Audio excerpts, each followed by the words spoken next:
Transformer Prime avec le AM15, c'est-à-dire le Decepticon Megatron, version Darkness. C'est pour ça qu'on a les parties chromées au niveau du torse et des épaules. Il a également voilà, sa petite chauve-souris qui va lui servir également d'aile, de faux et ainsi de suite. La belle boîte avec toujours comme ça l'encart transparent. Sur le côté, on a effectivement l'arme et puis du Minicon. Le Megatron avec ses différents modes. La barre de spec habituelle. Et derrière, voilà, un exemple avec d'autres voilà, Minicon associés, puisque comme il est quand même assez grand, forcément, il va pouvoir tenir beaucoup d'armes. Notre ami vient avec 3 notices. D'abord, celle du Megatron. Les ailes chauve-souris. Et ensuite, le canon. On a également la grande plaque pour les autocollants. Donc là, il y a quand même de quoi faire, hein. Il y a du monde. On peut noter 3 grappes. Hein.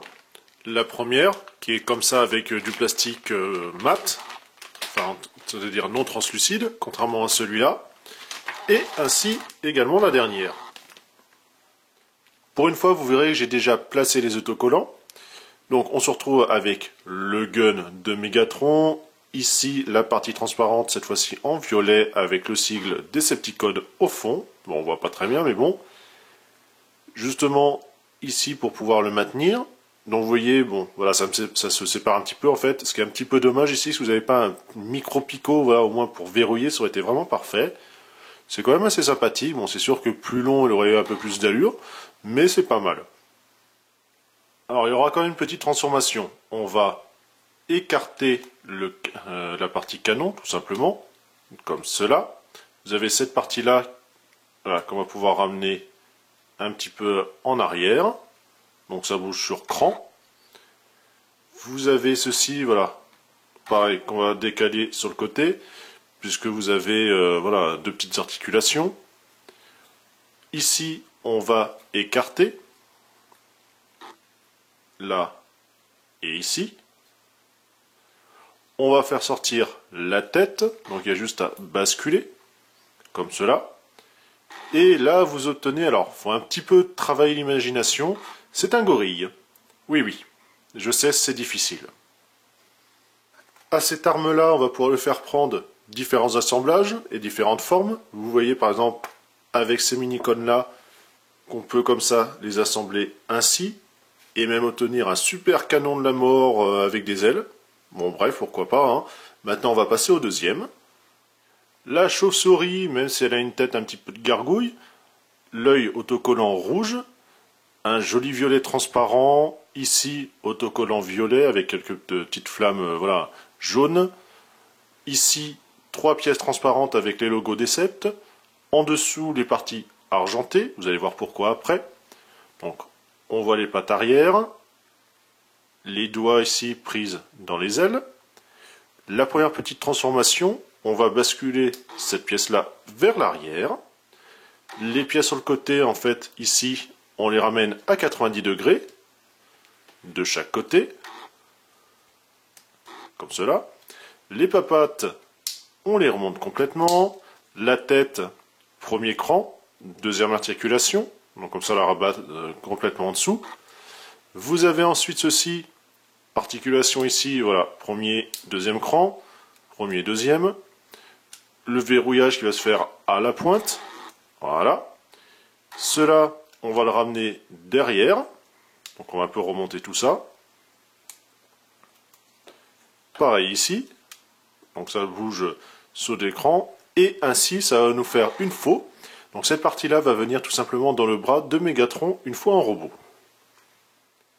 Megatron justement en version véhicule, donc on voit tout de suite la tête bien sûr qui apparaît, un petit peu comme un poste de pilotage, comme s'il était dans une F1 monoplace. Bon, c'est un petit peu tordu mais bon c'est du Supertronien, c'est quand même assez sympathique, vous avez comme ça des pointes un petit peu partout. C'est vrai qu'en version comme ça, argentée, ça donne un petit côté supplémentaire. Pareil avec les autocollants qu'on a ici, bon, le logo Decept. Voilà, on retrouve le violet transparent des 2 armes. En dessous, encore d'autres autocollants. Voilà, vous allez voir, il y a un petit peu partout. Il y en aura également sur les bras, qui sont ici. On commence un petit peu à le voir. Bon, forcément, on voit tout de suite les pieds, les mains, le torse, les jambes. C'est pas si mal, ça passe. Hein. C'est un petit peu tordu, mais bon, le véhicule est pas trop moche, surtout dans cette gamme de couleurs. Ça peut aller. On note les aérations ici. Donc il y a quand même quelques détails. Alors, je sais pas si on arrive à peu près à voir, voilà, vous avez des espèces de stries tout le long du plastique, ça donne un effet assez sympa, un petit peu alu brossé, enfin métal brossé. On retrouve pareil sur les bras également, mais un petit peu moins profond. Il y a quand même quelques détails, hein, c'est assez agréable. Maintenant, on va passer à la partie transformation. Dans un premier temps, on va déjà ici séparer. Donc, on déclipe sur le dessus, vous les avez là.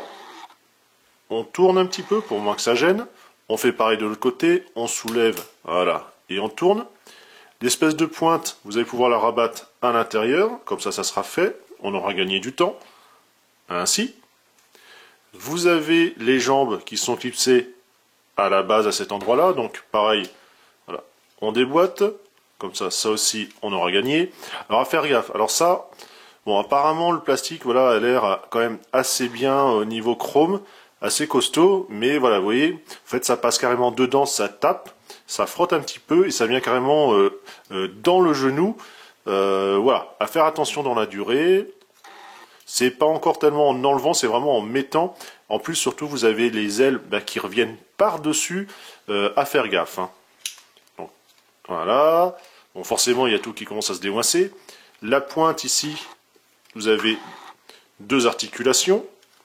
Donc, on va comme cela la remonter directement. Pareil, vous avez toujours ça qui gêne aussi. Même précaution à prendre. La partie ici qui va se séparer, comme cela. Ça va permettre un petit peu comme ça de tout libérer. On va déjà rabattre la charnière à cet endroit-là. Alors c'est assez raide, hein. C'est tout neuf, c'est la première transfo. Voilà, j'ai ainsi. Les pieds, on va pouvoir les séparer, puisque vous avez les pointes et le talon. Voilà. Cela, donc vous voyez, vous avez une double articulation. Donc on va mettre à plat, on va tourner, et on va venir, comme ça vous avez le clip skate ici, verrouiller ainsi la jambe. Et d'un. Et on fait pareil de l'autre côté. À plat, on tourne et on verrouille. Donc on remet à peu près droit l'ensemble. Vous aurez noté, corrigé de vous-même, que les pointes s'inversaient, effectivement. C'est quand même mieux le talon vers l'arrière et les orteils vers l'avant, tant qu'à faire.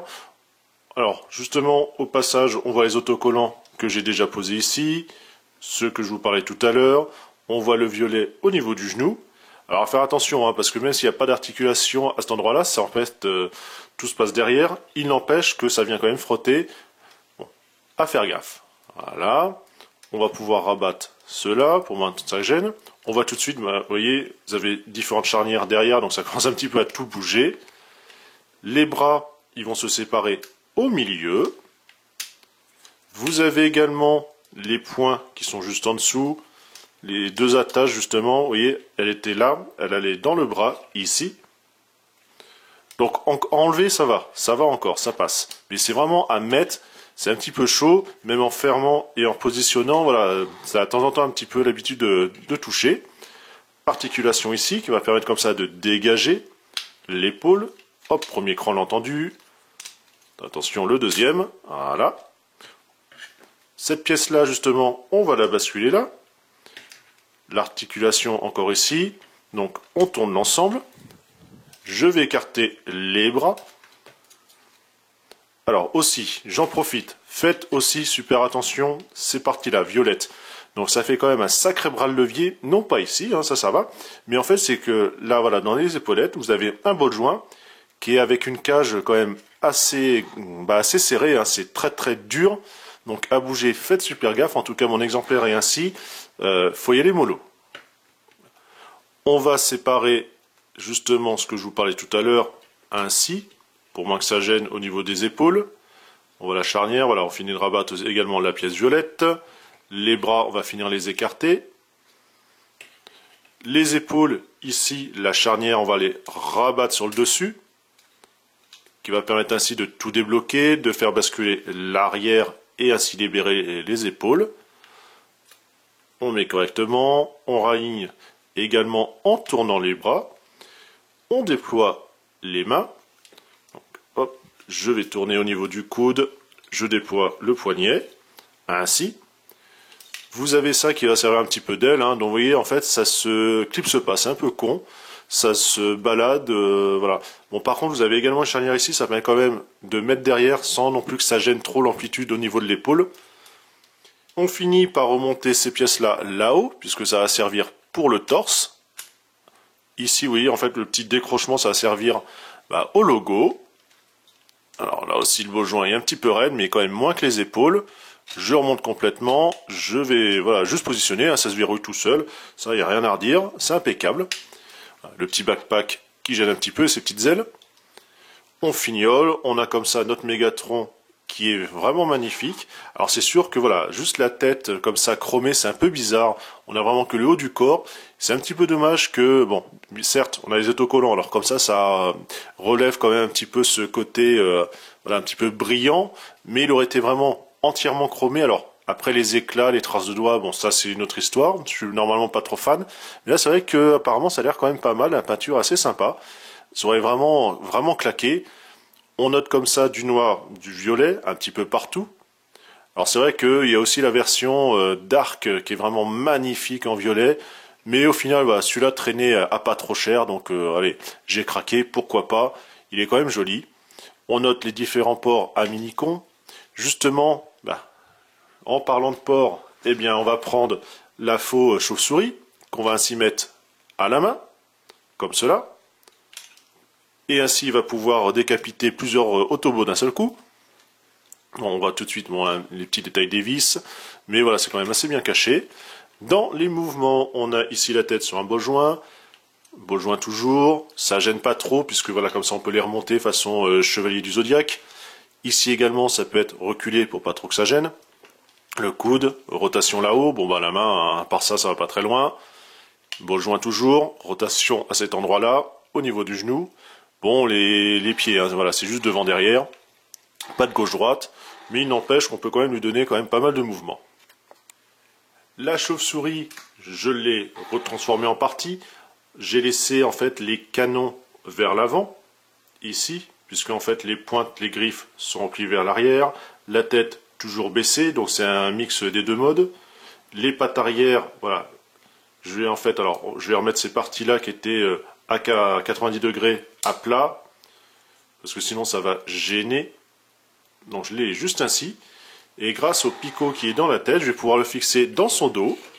Alors il faut réécarter ces parties-là, sinon ça gêne forcément. On va venir ici, juste à clipser. Donc voilà, ça tient sans non plus que ça soit trop difficile à mettre ou enlever. Vous notez le canon. Alors autant il avait une très bonne stabilité, là c'est vrai que ça lui fait quand même un poids en arrière. Un petit peu penché en avant, ça passe, parce qu'en fait, voilà, vous avez le talon qui va venir rigidifier l'ensemble. Mais voilà, même si lui il a une butée, il n'empêche que le reste après il bascule. Donc de ce côté-là, voilà, ça l'emporte assez facilement. Ici vous pouvez quand même, parce qu'il y a quand même de la marge, replier derrière pour toujours garder une bonne amplitude. Ça c'est quand même assez sympa, c'est pas non plus trop limité, on n'est pas trop frustré de lui avoir mis un pack, c'est assez agréable. En final, comme vous pouvez voir, c'est quand même un beau Mégatron, alors avec ses forces et ses faiblesses, ce canon peut-être un petit peu petit, le fait qu'il penche un petit peu en arrière, mais voilà, il garde quand même, malgré tout ça, et avec des grosses épaulettes, une bonne amplitude de mouvement, ce qui est quand même assez rare. Il est joli, cet effet chromé, voilà, même si c'est un petit peu space, ça lui donne un petit côté. Il aurait été parfait avec un peu plus de chrome, au moins sur le bas, peut-être pas les bras, mais voilà, au moins un petit rappel un peu plus important, ou au pire, au moins un autocollant, mais beaucoup plus grand sur les jambes. Si vous avez loupé ce mold, profitez-en, celui-ci est encore disponible donc chez HLJ. Il est pas mal, ou sinon carrément la version entièrement noire et violette qui est vraiment superbe, mais plus chère. Allez, on se dit une prochaine, salut!